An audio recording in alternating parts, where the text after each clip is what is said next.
ನಮಸ್ಕಾರ ರೈತ ಬಾಂಧವರೇ. ಇಂದು ಒಂದು ಬಹಳ ಇಂಪಾರ್ಟೆಂಟ್ ವಿಶೇಷವಾದಂತ ಒಂದು ಗೊಬ್ಬರದ ಬಗ್ಗೆ ತಿಳ್ಕೊಳ್ಳೋಣ. ಅದೇ ಸಾರಜನಕ. ಈ ಸಾರಜನಕ ಅಂದ್ರೆ ನಿಮಗೆ ಗೊತ್ತಾಗ್ಲಿಕ್ಕಿಲ್ಲ, ಅದೇ ಯೂರಿಯಾ ಅಂದ್ರೆ ಗೊತ್ತಾಗುತ್ತೆ. ಈ ಯೂರಿಯಾ ಅನ್ನೋ ಒಂದು ಗೊಬ್ಬರ ಏನಿದೆ ಅಲ್ಲ, ಇದು ಸಾರಜನಕದ ಒಂದು ರಾಸಾಯನಿಕ ರೂಪ. ಈ ಒಂದು ಸಾರಜನಕ ಬಹಳ ಒಂದು ಇಂಪಾರ್ಟೆಂಟ್ ರೋಲ್ ನ ಪ್ಲೇ ಮಾಡುತ್ತೆ ಈ ಒಂದು ಸಸ್ಯಗಳ ಬೆಳವಣಿಗೆಯಲ್ಲಿ.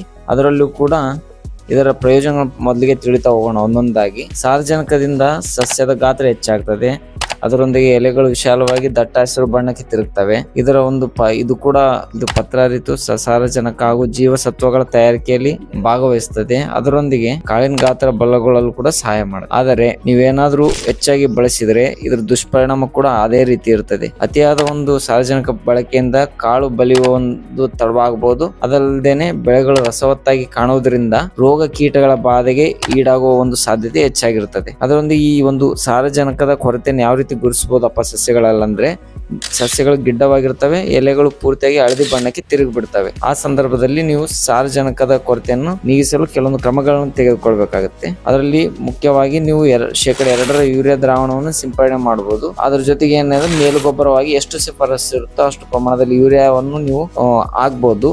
ಅದರೊಂದಿಗೆ ಮುಖ್ಯವಾಗಿ ನೀವು ಬೆಳೆ ಬಿತ್ತನೆ ಮಾಡುವ ಮುಂಚೆನೆ ಬೀಜಕ್ಕೆ ಒಂದು ನೈಟ್ರೋಜನ್ ಫಿಕ್ಸೇಷನ್ ಬ್ಯಾಟರಿ ಇರತಕ್ಕಂತ ಒಂದು ಜೈವಿಕ ಗೊಬ್ಬರವನ್ನು ಬೀಜೋಪಚಾರ ಮಾಡಿ ಬಿತ್ತೋದ್ರಿಂದ ಕೂಡ ಈ ಒಂದು ಸಾರಜನಕದ ಕೊರತೆಯನ್ನು ತಡೆಗಟ್ಟಬಹುದು. ಈ ಭೂಮಿಯನ್ನು ಮುಂದಿನ ಪೀಳಿಗೆಗೆ ವರ್ಗಾಯಿಸುವುದು ನಮ್ದು ಜವಾಬ್ದಾರಿ ಆಗಿರುವುದರಿಂದ ಎಷ್ಟು ಅವಶ್ಯಕತೆ ಇರುತ್ತೋ ಅಷ್ಟೇ ರಾಸಾಯನಿಕ ಗೊಬ್ಬರಗಳನ್ನು ಬಳಸೋಣ. ಧನ್ಯವಾದಗಳು.